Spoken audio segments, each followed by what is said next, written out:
Welcome to the lecture. You may kindly recall that in the earlier lecture we had discussed the basic concepts of the forecasting, and we had understood the concepts of within sample forecasting, outside sample forecasting, actual value prediction and average value prediction. Now, using the framework of multiple linear regression model, we are going to construct the predictors, and we are going to understand how to find out the statistical properties of these predictors. Based on that, we can judge whether our forecasting is going to be good or bad. So firstly, let us try to consider the within sample prediction or within sample forecasting. Right. So let us try to first establish our framework. So we are going to use here the model y is equal to x beta plus epsilon, where y is a n cross 1 vector of n observation on the response variable or steady variable, x is a n cross k matrix of k explanatory variable, where each explanatory variable is having n observation. Beta is a k cross 1 vector of regression coefficient associated with x1, x2, xk, and epsilon is a n cross 1 vector of the random error component, and we assume that epsilon is following a normal distribution with mean vector 0 and covariance matrix sigma square I. And we already have seen that this beta is unknown, and we estimate beta by beta hat as a x transpose x whole inverse x transpose y. Now, based on that, we try to construct a predictor, and this predictor is constructed like p is equal to x beta hat. Okay. Now, suppose we want to forecast the value of y at x equal to x naught, which is a given point. Then forecast is going to be p hat is equal to x naught beta hat. Right. So, for example, if I say that we are given, suppose the first value of x1 as say x1 naught, second value of x2 as x2 naught, and so on, the kth variable is having the value xk naught, then your predictor is going to be beta 1 hat x1 naught plus beta 2 hat x2 naught up to here beta hat k xk naught. So now this is our predictor, which is based on the ordinary least square estimation or equivalently the maximum likelihood estimation, and now we will try to use this predictor to forecast the average value and the actual value.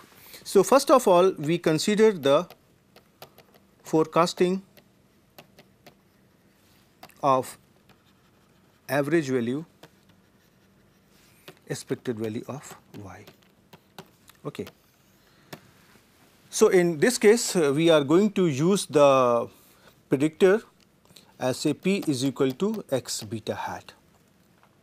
Right.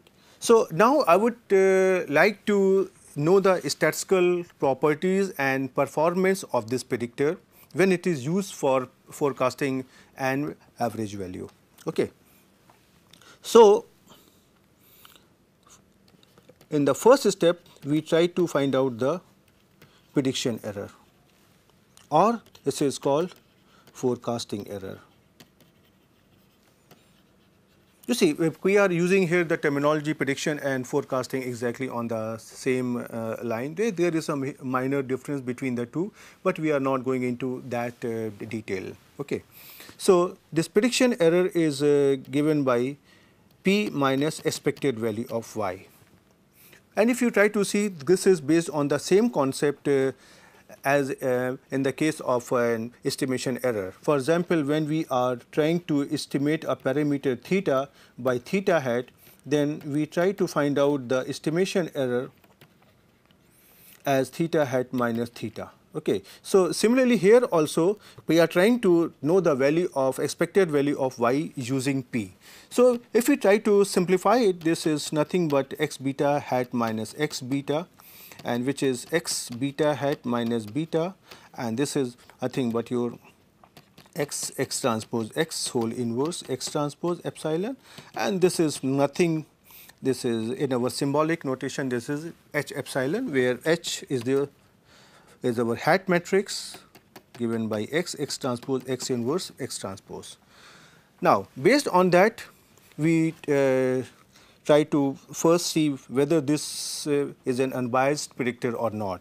So, we try to take its expectation and expectation of p minus expected value of y, and this comes out to be h expected value of epsilon, which we have assumed to be 0. So, this is a null vector. So, this implies that p provides unbiased prediction of average value. Okay. Now, next we try to find out the predictive variance.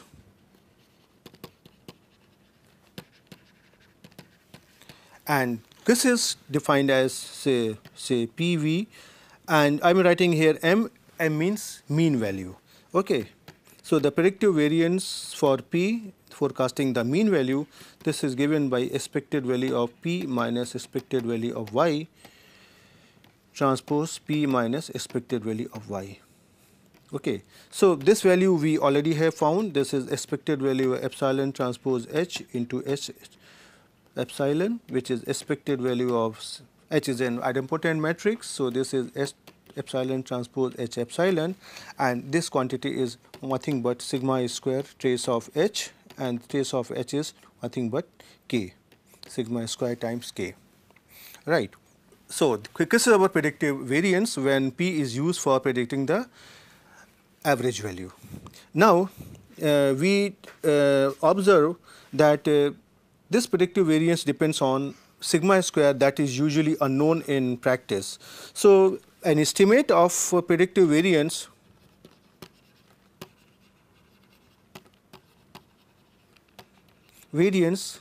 can be obtained by replace sigma square by sigma square hat, and the sigma square hat is obtained from the analysis of variance as sum of square due to residual divided by degrees of freedom, and this is obtained from analysis of variance. So, in this case we can write down that the predictive variance has an estimate as sigma hat square times K. Okay. So, now we have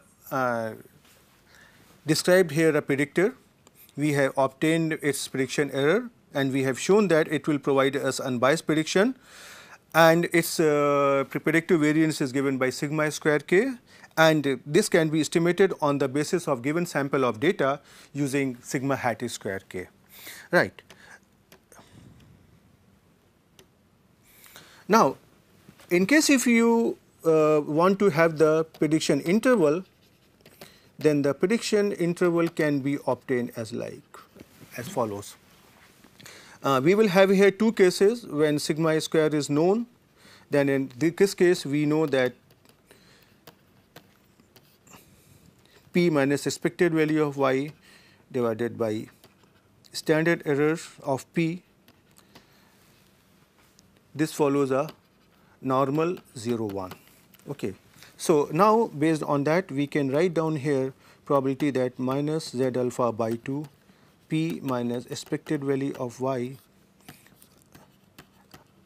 and standard error lies between z alpha by 2 is equal to 1 minus alpha, where z alpha by 2 are the values which are obtained from the normal tables, as we have done in the case of regression parameters also. And so, the 101 minus alpha % confidence interval for expected value of y can be obtained by solving this inequality, and this gives us p minus z alpha by 2 square root of PVMP and p plus z alpha by 2 square root of PV predictive variance of p for mean values. Okay. Now, there is second case. Second case is that when sigma square is unknown. In this case, we know that predictor minus expected value of y divided by the standard error of p. This follows a t distribution with n minus k degrees of freedom, and in this case the critical value are minus t alpha by 2 n minus k less than equal to p minus expected value of y over square root of estimate of predictive variance for mean t alpha by 2 n minus k degrees of freedom is equal to 1 minus alpha, and based on that 1 minus alpha % confidence interval for expected value y is obtained as p minus t alpha by 2 n minus k standard error of p and p plus t alpha by 2 n minus k and standard error of PV. So, this is the confidence interval for expected value of y when sigma square is known and when sigma square is unknown. The next aspect, we try to consider it for actual value prediction or actual value forecasting. So, we are interested in forecasting the value of y. Okay. So, now we are going to use here the same predictor. So, same predictor is being used for average value forecasting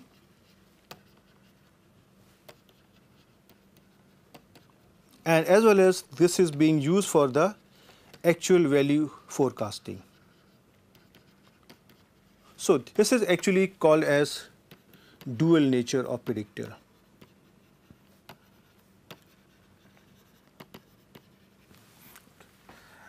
Well, that is happening because we are using the ordinary least square estimator in both the cases, and in practice one may use different estimators to forecast the average value or actual value. One question arises here that when we are trying to use the same predictor for forecasting the actual and average values, definitely it will give us the same value. Then what will be the difference? So, the difference will be seen by comparing the standard errors. Okay. So, let us try to investigate the properties of this predictor when it is used for actual value forecasting. So, first of all, we try to find out its prediction error. So, since p is being used to estimate or to know the value of y, so the estimation error is given by p minus y, and p is our x beta hat and y is our x beta plus epsilon. So, this can be written as beta hat minus beta minus epsilon, and this is minus times I minus x transpose x whole inverse x transpose epsilon, and this is minus h bar epsilon, where h bar is nothing but I minus h, and h is x transpose x whole inverse x transpose hat matrix. Right. So, now from here we observe that expected value of p minus y, this comes out to be null vector. So, this implies that p provides unbiased predictions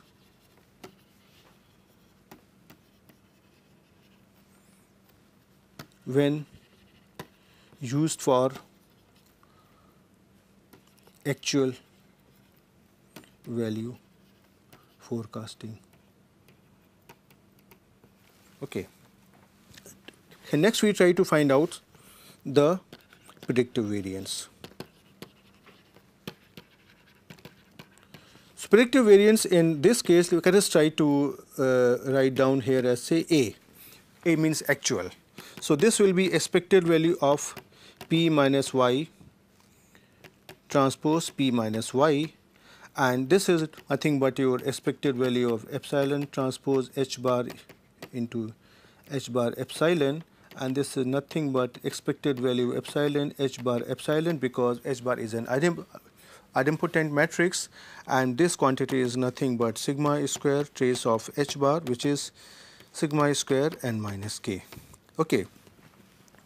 Now again the question arises that this sigma square is unknown. So we can obtain here an estimate of predictive variance.